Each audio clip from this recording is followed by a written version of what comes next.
네,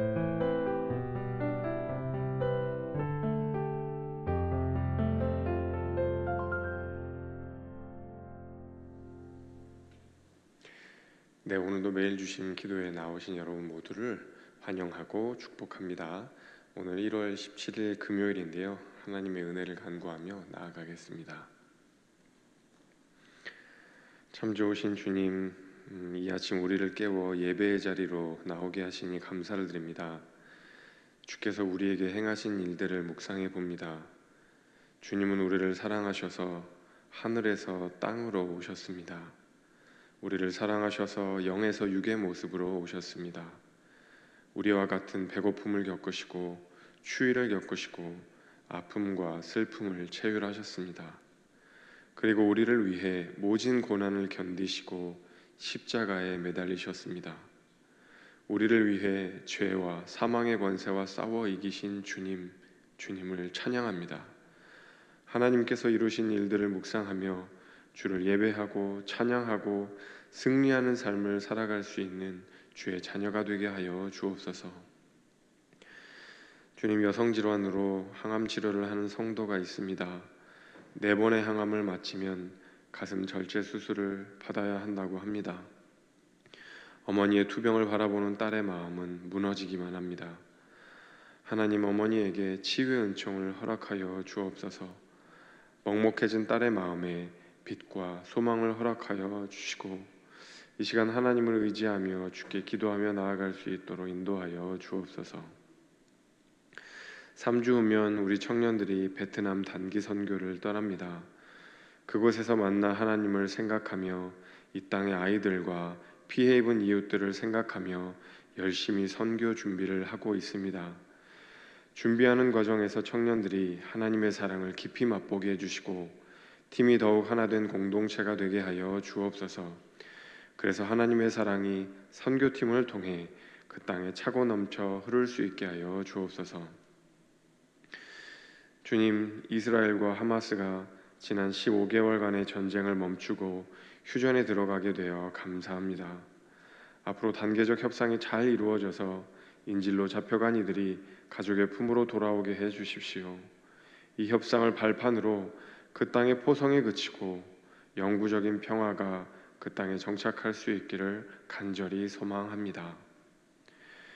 주님, 교회 이전을 위해 기도드립니다.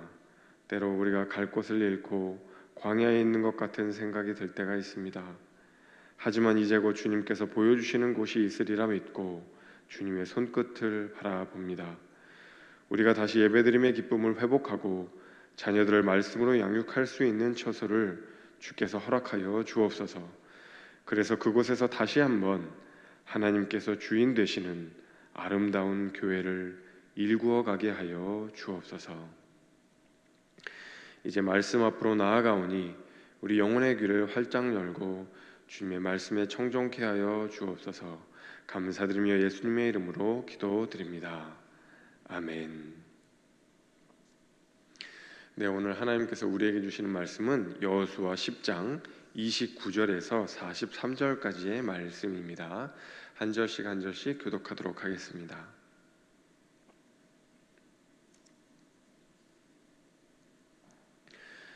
여호수아가 온 이스라엘과 더불어 막게다에서 림나로 나아가서 림나와 싸우매 여호와께서 또 그 성읍과 그 왕을 이스라엘의 손에 붙이신지라. 칼날로 그 성읍과 그 중에 모든 사람을 쳐서 멸하여 한 사람도 남기지 아니하였으니 그 왕에게 행한 것이 여리고 왕에게 행한 것과 같았더라. 여호수아가 또 온 이스라엘과 더불어 림나에서 라기스로 나아가서 대진하고 싸우더니 여호와께서 라기스를 이스라엘의 손에 넘겨 주신지라. 이튿날에 그 성읍을 점령하고 칼날로 그것과 그 안에 모든 사람을 쳐서 멸하였으니 림나에 행한 것과 같았더라.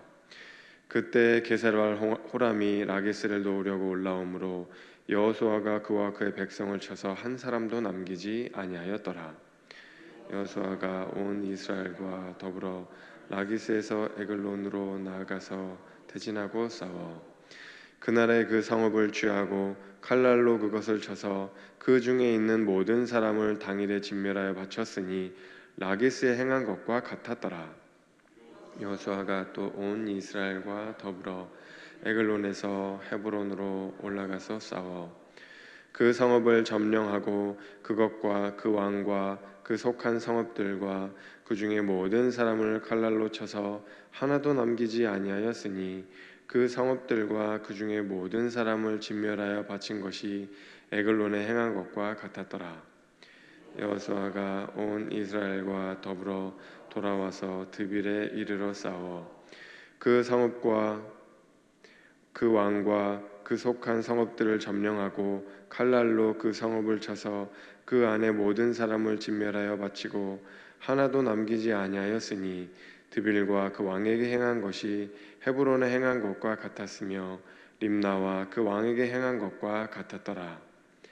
이와 같이 여호수아가 그 온 땅 곧 산지와 네겝과 평지와 경사지와 그 모든 왕을 쳐서 하나도 남기지 아니하고 호흡이 있는 모든 자는 다 진멸하여 바쳤으니 이스라엘의 하나님 여호와께서 명령하신 것과 같았더라.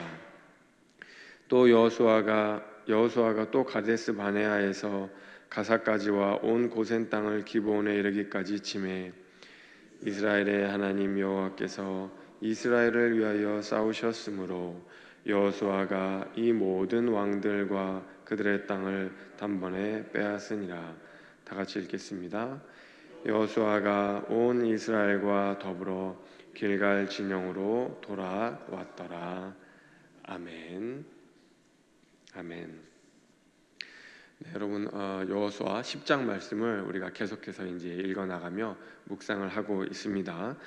여호수아 10장에서는 기브온이 이스라엘과 이제 화친을 맺는 그런 장면들이 이제 있었죠.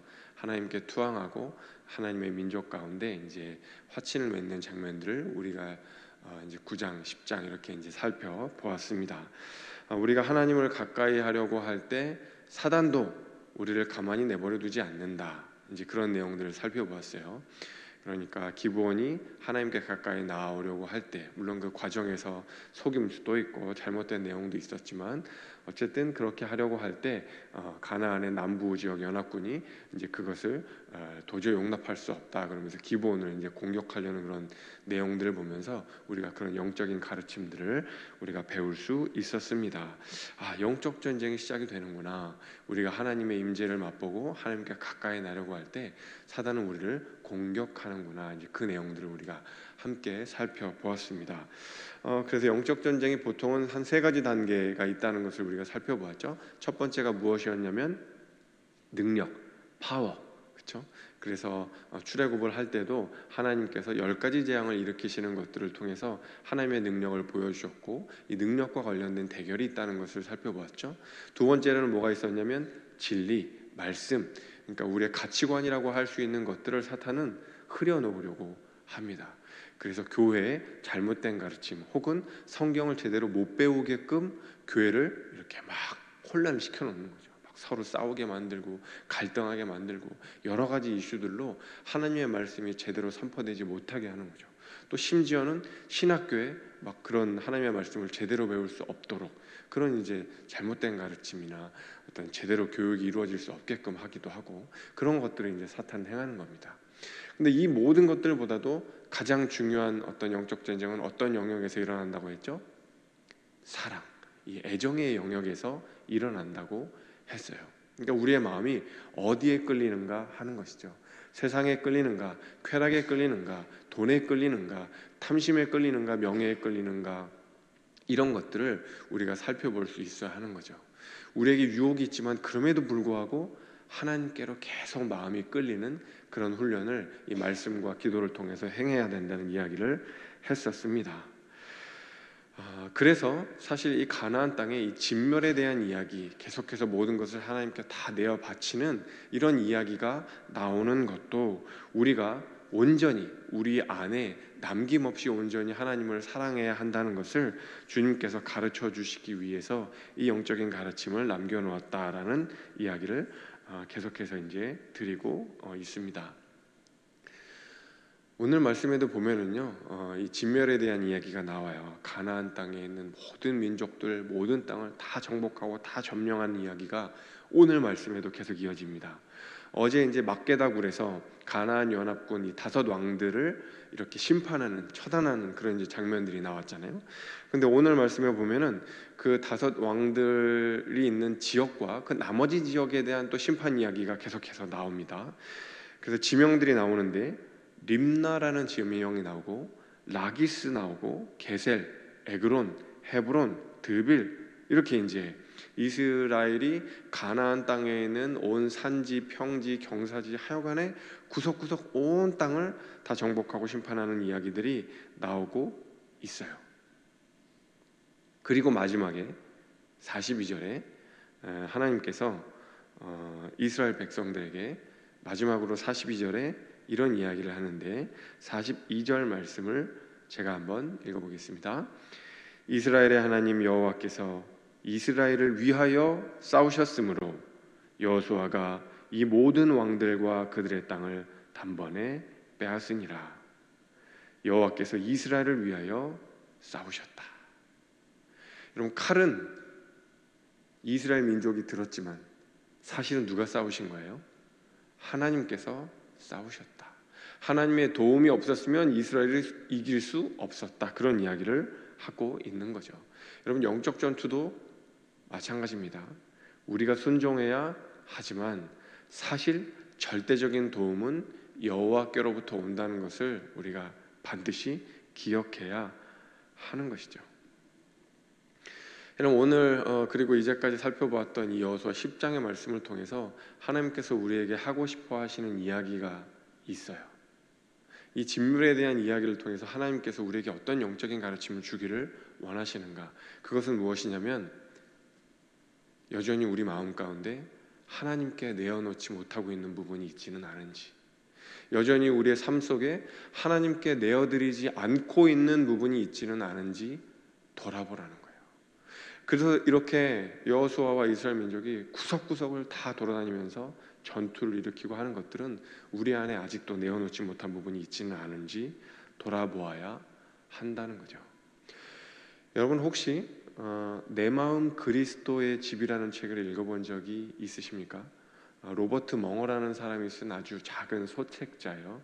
옛날에 굉장히 많이 읽혔던 책이고 저도 청년 시절에 아주 열심히 읽었던 책인데요.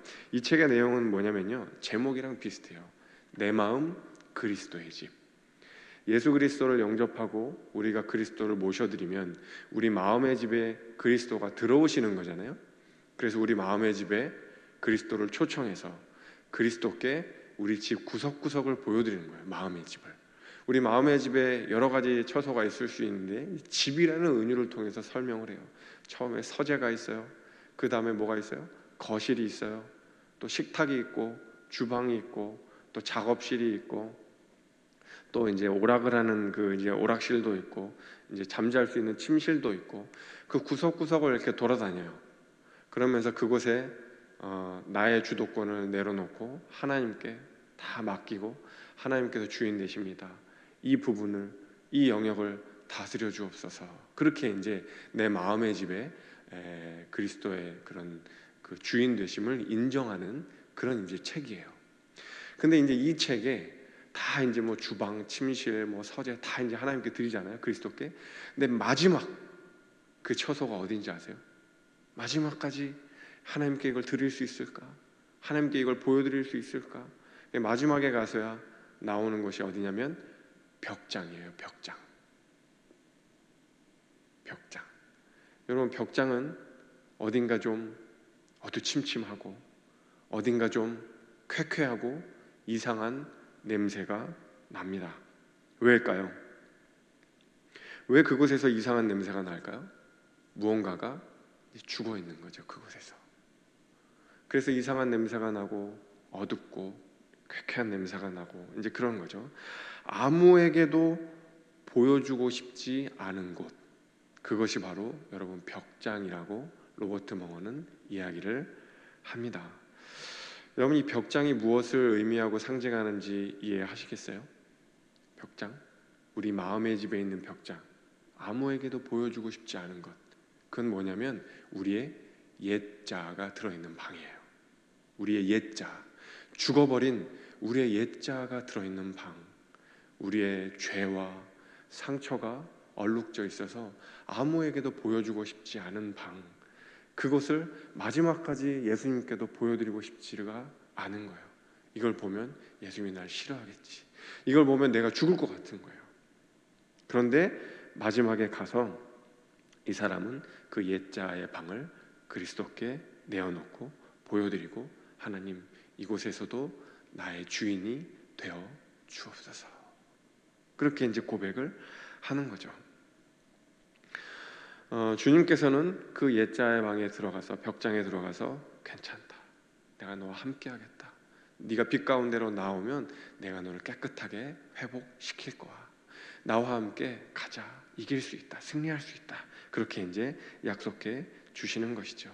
내가 너와 함께 할 테니 다시는 그 옛자의 방으로, 벽장으로, 과거의 방으로, 죄와 상처로 얼룩진 방, 그 방으로 들어가지 말아라, 주님은 말씀하시는 거죠. 여러분, 저는 이번 주에 이 가나안 그 남부 지역을 정복하는 그 이야기를 이제 읽으면서 구석구석, 정말 구석구석 돌아다니면서 정복을 하고 하는 그 이야기들을 읽으면서 저는 예수 그리스도의 십자가에서 하신 그 단 한 말씀이 떠올랐어요. 예수님께서 마지막으로 하신 한 말씀, 여러분 그게 뭐죠? 십자가에서 마지막으로 하신 말씀, 다 이루었다, 다 이루었다. 여러분, 우리는 무언가를 시작은 열심히 하잖아요. 새해 되면 여러분 계획 많이 세우시죠. 근데 연말에 가서 그 세우신 계획들을 다 이루셨습니까? 계획대로, 뜻하신 바대로 다 성취하셨어요? 중간에 포기하는 경우들이 많죠. 작심삼일로 끝나는 경우들이 많이 있습니다. 그런데 우리 주님은 다 이루었다고 말씀하셨어요. 십자가에서 할 수 있는 일이 뭐가 있겠습니까? 생각해 보세요. 여러분, 십자가에 달려서 움직일 수 있는 거, 할 수 있는 게 뭐가 있겠어요? 그럼에도 불구하고 주님은 다 이루셨다고 말씀을 하셨습니다. 하나님은 하늘에서 땅으로 이 땅에 내려오신 그 모든 목적을 다 이루고 성취하신 거죠. 주님은 적당히 하시는 게 없어요. 대충 하신 게 없습니다. 작심삼일로 그냥 얼렁뚱땅 마무리 지으신 게 없어요. 주님은 성부 하나님께서 자기에게 주신 그 사명을 완수하기까지 자기에게 맡겨진 그 길을 걷고 또 걷고, 사랑하고 용서하고 치유하고 인내하고 눈물 흘리고 포기하셨어요. 내가 누릴 수 있는 많은 것들을 그 사명을 완수하기 위해서 다 포기하신 거죠. 여러분, 새해가 되면 우리에게 많은 계획들과 많은 기도의 제목이 생길 수 있습니다. 그런데 주님은 그 하나님께서 맡기신 그 사명 하나를 위해서 다 포기하셨습니다. 우리도 어떨 때 생각해보면 우리의 기도 제목이 너무 많지는 않은가라는 생각을 해봐요. 하나님, 이것도 이루어 주셔야 되고요, 저것도 이루어 주셔야 되고요, 저것도 들어주셔야 되고요, 이 기도 제목 꼭 들어주셔야 되고요. 여러분, 기도 제목 내놓으신 거 다 물리시란 이야기가 아닙니다. 근데 여러분, 단 한 가지, 우리가 하나님의 뜻대로 사는 것, 그것보다 더 중요한 기도 제목이 있어야 할까요? 여러분, 새해에는 많은 기도의 제목들이 있을 수 있겠지만 제일 1번에는 하나님, 저도 주님 뜻대로 살고 싶습니다.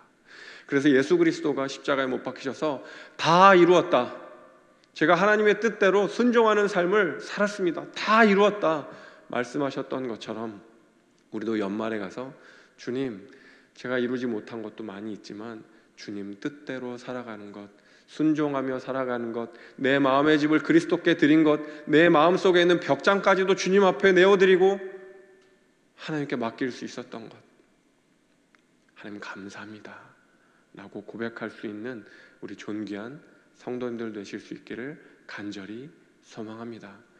여러분, 하나님이 우리를 그냥 홀로 내버려 두지 않으십니다. 반드시 우리를 도와 주실 겁니다.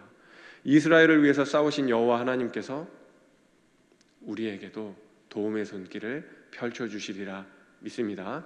그것을 믿으며 이 시간 함께 기도하도록 하겠습니다. 다 이루었다. 다 이루었다.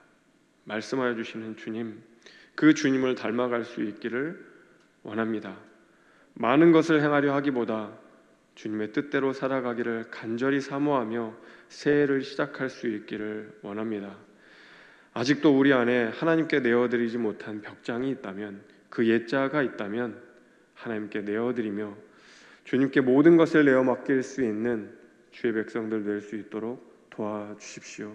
작은 죄의 찌끄러기라도 하나님께 내어드려 더욱더 거룩한 그리스도인으로, 더욱더 온전한 그리스도인으로 살아갈 수 있도록 하나님 우리를 도와주옵소서. 감사드리며 예수님 이름으로 기도드립니다. 아멘. 네, 이제 각자의 기도 제목을 들고 주님 앞에 나아가겠습니다.